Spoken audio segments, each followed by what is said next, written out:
Assalamualaikum warahmatullahi wabarakatuh. Perkenalkan, nama saya Anggapati. Saya dari UIN Raden Patah Palembang dari Prodi Pendidikan Kimia. Yang saya hormati dosen pengampu mata kuliah pengantar media pendidikan, yakni Ibu Siti Marpuha MPD. Baik teman-teman, di sini saya akan menjelaskan materi KD 3.7 pada kurikulum 2013 pada silabus kelas 10 mata pelajaran kimia. Materinya yaitu menganalisis sifat larutan berdasarkan daya hantar listrik. Materi yang akan kita bahas pada kesempatan ini, yang pertama, mengetahui apa yang dimaksud dengan kimia larutan. Yang kedua, mengetahui fungsi larutan elektrolit dan non-elektrolit. Yang ketiga, dapat membedakan larutan elektrolit kuat dan lemah, serta larutan non-elektrolit. Dan yang keempat, mengetahui contoh-contoh larutan elektrolit dan non-elektrolit. Apa sih itu larutan? Dalam kimia, larutan adalah campuran homogen yang terdiri dari dua zat atau lebih. Zat yang jumlahnya lebih sedikit di dalam larutan disebut dengan zat terlarut atau solut, sedangkan zat yang jumlahnya lebih banyak daripada zat-zat lain dalam larutan disebut dengan pelarut atau solvent. Sebelumnya kita dapat menguji apakah larutan ini bersifat elektrolit atau non-elektrolit. Kita akan membahas terlebih dahulu apa itu larutan elektrolit dan apa itu larutan non-elektrolit. Nah, larutan elektrolit adalah larutan yang terdapat zat-zat yang membentuk ion-ion ketika dilarutkan di dalam air, menghasilkan larutan yang dapat menghantarkan arus listrik dengan memberikan gejala berupa menyalanya lampu pada alat uji atau timbulnya gelembung gas dalam larutan. Beberapa macam larutan elektrolit yaitu berupa asam, basa kuat, dan garam.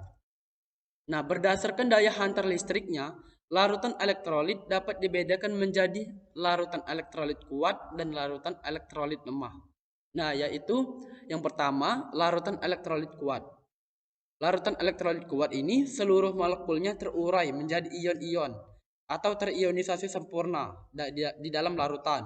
Nah, pada persamaan reaksi, ionisasi elektrolit kuat ditandai dengan satu arah panah ke kanan dengan harga derajat ionisasi adalah 1.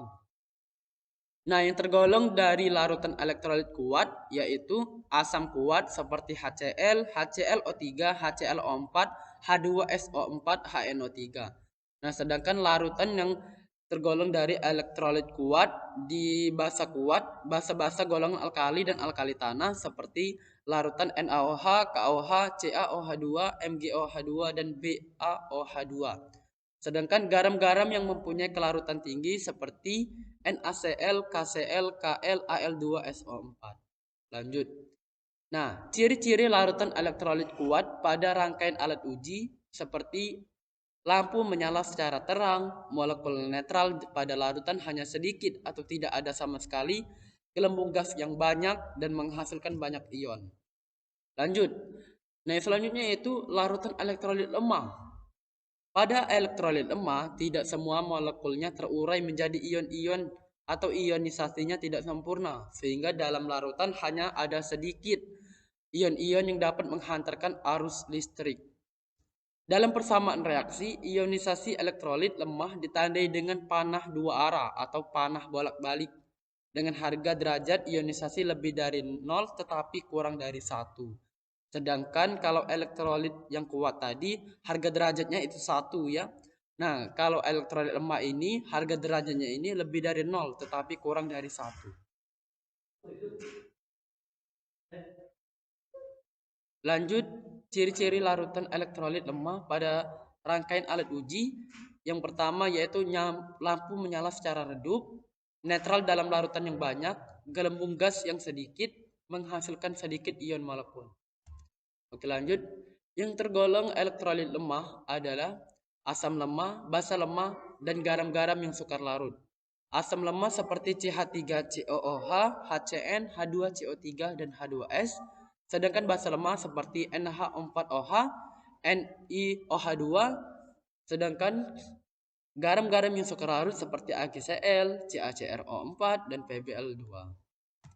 Lanjut. Materi yang telah kita bahas tadi yaitu larutan elektrolit, dan yang kita bahas saat ini yaitu lanjut ke larutan non-elektrolit. Larutan non-elektrolit adalah larutan yang terdapat zat-zat yang berupa molekul ketika dilarutkan di dalam air menghasilkan larutan yang tidak dapat menghantarkan arus listrik dengan memberikan gejala berupa tidak ada gelembung gas di dalam larutan atau lampu tidak menyala pada alat uji. Nah, mengapa dikatakan sebagai larutan non-elektrolit? Karena tidak ada molekulnya yang terurai menjadi ion-ion atau tidak terionisasi. Sehingga dalam larutan tidak ada ion-ion yang dapat menghantarkan arus listrik dengan harga derajat ionisasi adalah 0. Nah, jadi jelas ya perbedaannya. Kalau larutan elektrolit kuat tadi harga derajatnya 1, kalau larutan elektrolit lemah tadi harga derajatnya kurang dari 1, atau bukan nol ya, bukan nol tetapi kurang dari 1, sedangkan larutan non elektrolit ini adalah harga derajatnya yaitu 0. Lanjut, ciri-ciri dari larutan non elektrolit pada rangkaian alat uji yaitu lampu tidak menyala, netral dalam larutan yang banyak, tidak terdapat gelembung gas, dan tidak ada molekulnya yang terurai menjadi ion-ion, sehingga larutan ini tidak dapat menghantarkan arus listrik. Nah, yang tergolong dari larutan non-elektrolit adalah contoh larutannya ya, seperti gula, etanol, urea, glukosa, isopropil alkohol, pentanol, heksadekanol, 1,2 etadionol, dan 1,2,3 propatrionol. Oke, lanjut ya. Nah, pada tabel ini pengujian daya hantar listrik beberapa larutan. Ini merupakan bagian dari larutan elektrolit maupun larutan non-elektrolit. Nah, contoh larutannya seperti urea, amonia, HCl, cuka, air aki, alkohol, air laut, H2S, air kapur, dan glukosa. Nah, ini pada rangkaian alat uji, kalau urea ini lampunya tidak menyala, tetapi gelembung gasnya juga tidak ada. Amonia, lampunya tidak menyala, tetapi gelembung gas ada. HCl, lampunya menyala dan juga ada gelembung gas. Cuka, lampu tidak menyala, ada gelembung gas. Air aki, lampu menyala dan ada gelembung gas. Alkohol, lampu tidak menyala dan tidak ada gelembung gas. Air laut, lampu menyala dan gelembung gas juga ada. H2S, lampu tidak menyala tetapi gelembung gasnya ada. Air kapur, lampu menyala dan juga ada gelembung gasnya. Dan glukosa, lampu tidak menyala dan juga tidak ada gelembung gas. Lanjut, ini merupakan contoh soal ya. Lanjut, sifat koligatif larutan elektrolit dan non-elektrolit. Nah, sifat koligatif larutan adalah sifat kelarutan yang tidak bergantung pada jenis zat terlarut, tetapi bergantung pada banyaknya jumlah partikel zat terlarut dalam larutan. Oke, lanjut. Nah, mungkin itu saja ya materi yang telah kita bahas pada kesempatan ini mengenai larutan elektrolit dan larutan non-elektrolit. Nah, dapat disimpulkan bahwasanya larutan elektrolit adalah larutan yang dapat menghantarkan listrik dan larutan non-elektrolit adalah larutan yang tidak dapat menghantarkan listrik. Nah, yang kedua yaitu jenis-jenis larutan berdasarkan daya hantar listriknya yaitu larutan elektrolit kuat seperti garam dapur dan air aki, larutan elektrolit lemah seperti air jeruk dan cuka, dan larutan non-elektrolit seperti gula, urea, dan alkohol. Mungkin itu saja ya materi yang telah saya sampaikan. Apabila ada kurangnya saya mohon maaf, kepada Allah kami mohon ampun. Kami akhiri, wallahu muwaffiq ila aqwamit thoriq. Wassalamualaikum warahmatullahi wabarakatuh. Terima kasih semuanya.